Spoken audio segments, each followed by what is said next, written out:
Ingredients I will be using for this recipe are teriyaki, hoisin sauce, olive oil. I have some onion powder, garlic powder.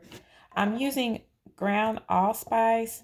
A Chinese 5-spice is recommended, I believe. I couldn't find that, so that's the next best thing for me to use. I'm also using vanilla, and I'm using that in place of bourbon. I don't drink and I don't like to use alcohol in my recipes. However, if you prefer to use the bourbon, by all means, you can do that. I'm using pink salt, light brown sugar, and then I have just the regular cane sugar. I have some veggie stock, some cornstarch, soy sauce, and then the mini Bella mushrooms.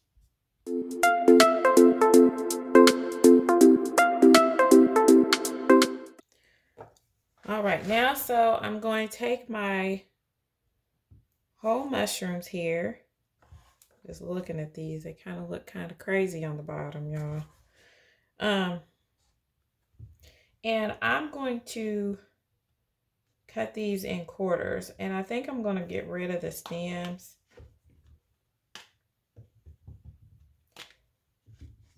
And then I'm just going to cut these.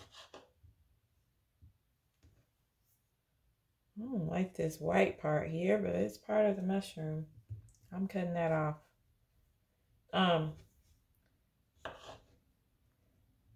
Maybe more like eggs, depending on the size of your mushroom. If you don't like the gills, you can always remove the gills. I'm going to take some of this off here. Cut them in half and then cut them in half again. Just to get a shape to them. And then I'm going to be rinsing these off. So I'm going to put them in my colander so I can clean them off.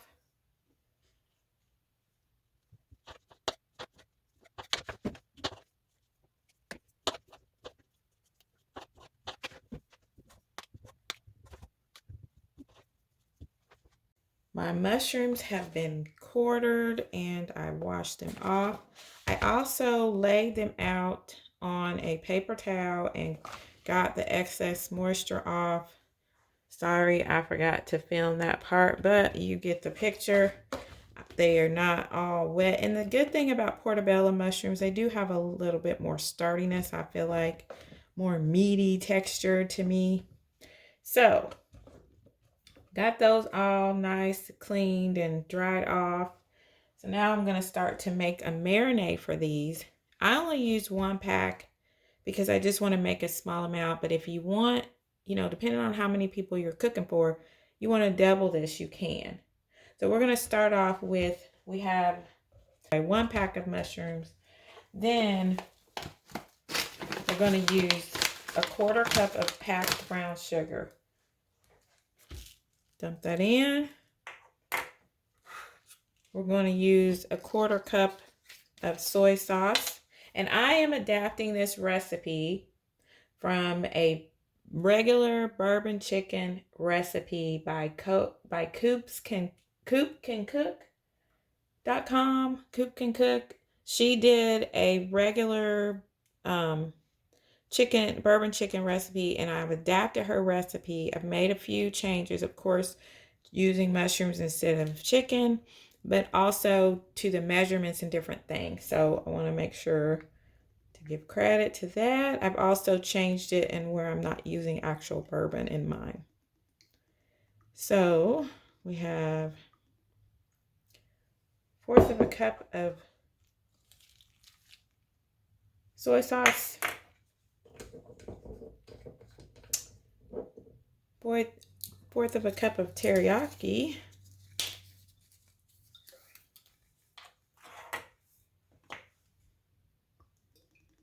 I liked her recipe because it looked more like the kind of food court bourbon chicken that you would get. So I wanted to try and adapt it to a vegan version. Then we're going to only use a tablespoon of the hoisin sauce. Let me grab my tablespoon.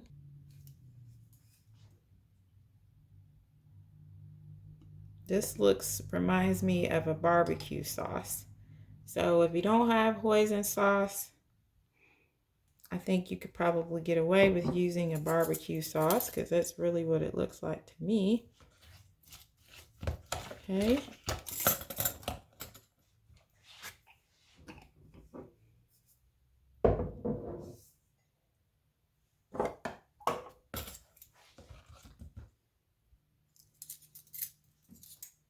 One tablespoon of vanilla or bourbon if you're using bourbon. Uh-oh. Well, I just gave a little more than that because I went crazy with it.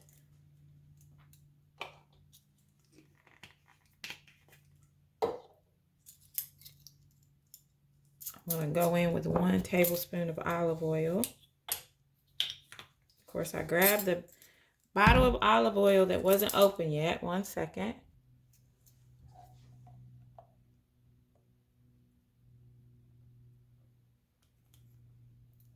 Olive oil. And now we need 1 teaspoon of the allspice. We're going to use basically 1 teaspoon of each of the dry ingredients.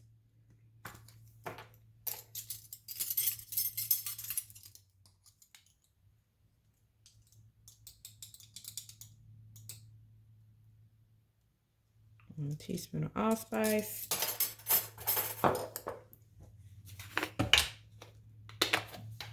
I'm excited about this. 1 teaspoon of garlic powder. I was just thinking of it one day. Man, I wanted to get some food court bourbon chicken. Or wanted something like that. And so, of course, you know, let's just do it. Let's try this. Let's do this. I didn't really see very many options online for vegan.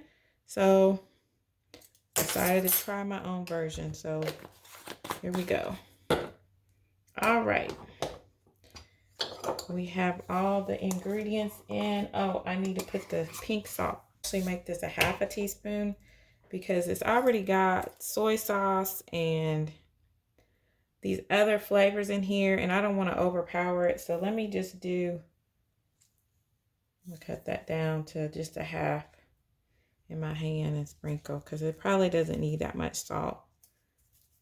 Sometimes I get a little carried away with the seasonings, y'all. I'm so sorry. But okay.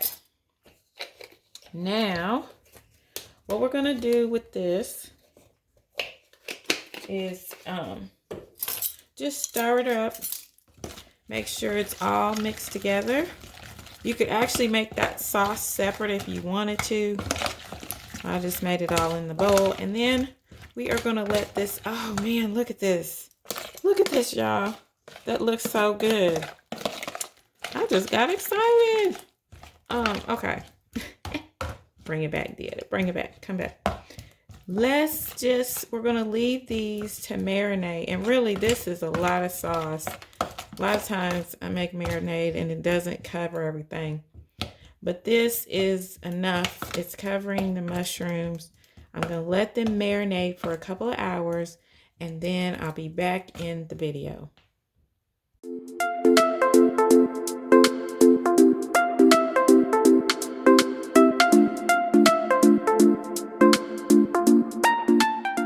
It's time to take the mushrooms and add them to our cookie sheet here so we can place them in the oven.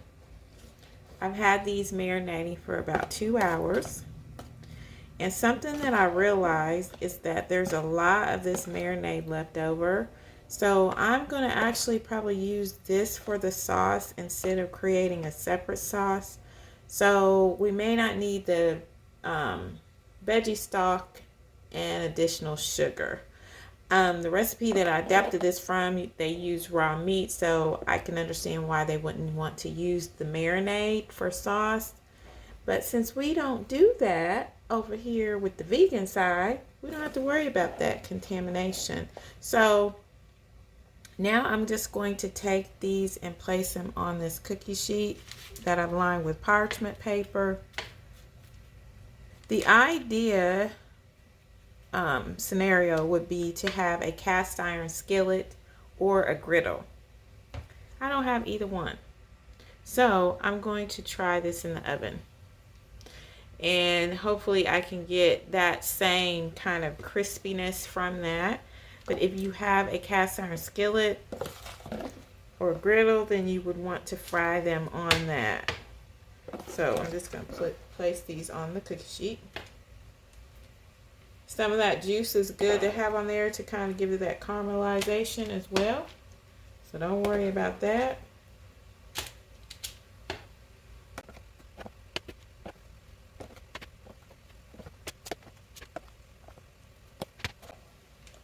See, there's plenty of that left. Now, I've heated the oven up to 400 degrees. I'm just going to pop these in the oven.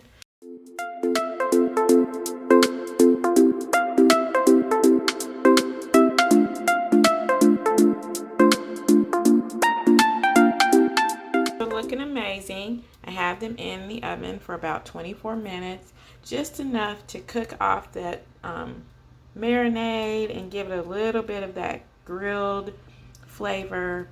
And now we're just going to prep the sauce, and then we'll be able to plate this up.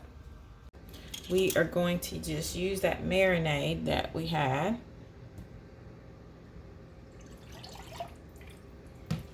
Pour it in a saucepan and have some cornstarch here. Just want to thicken it up. And I'm going to put the cornstarch in while this is cold so that it doesn't clump up on me. And I'm just going to put about a half a teaspoon in.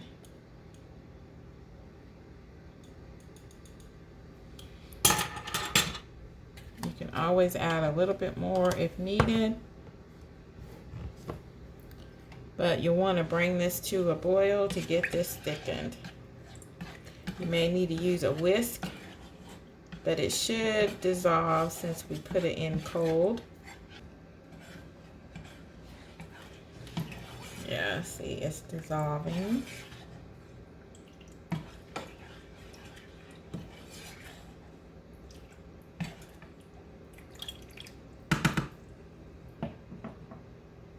Gonna bring that to a boil.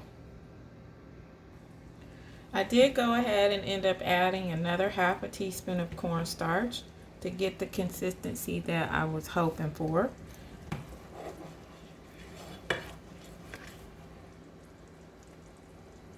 There's a little bit of pieces of mushroom in there, but it's ready.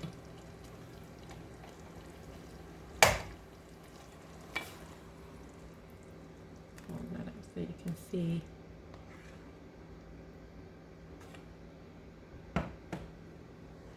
So clearly I should have made a little bit more of this. I could have used 2 packs, but I wasn't sure about it.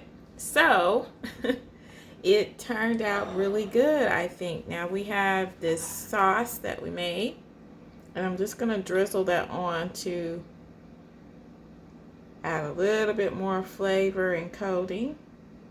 You can drizzle it onto your rice if you want. Just serving this up with some brown rice.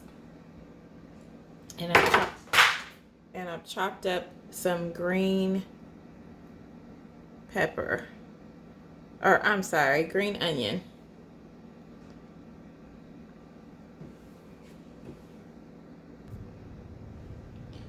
There you have it. This looks so good. I'm going to bring it up so you can see and taste.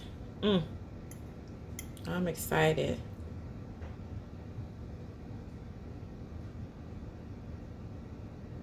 Thank you, God, for this food. I pray your blessing upon it in Jesus' name. And there we go. Have a bite.